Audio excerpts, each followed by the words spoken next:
The Canon error code 1062 occurs when there is a mismatch between the page size setting and the loaded paper size. This error can be caused by the paper load failing to match the page size settings.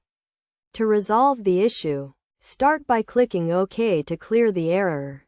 For Windows users, navigate to the Page Setup sheet, confirm the page size setting, and adjust the paper size to match the settings. Attempt to print again. If the error persists, it may be necessary to disable the paper width detection feature. To do this, access the printer driver setup window. Find the custom settings and maintenance sheet, and select the option to disable paper width detection when printing from a computer. Once printing is complete, clear the checkbox and click OK. For Mac OS users, the process is similar. Access the Page Setup dialog. Confirm the paper size setting. Adjust the paper size to match, and try printing again. By following these steps, the error code 1062 should be resolved, allowing for successful printing.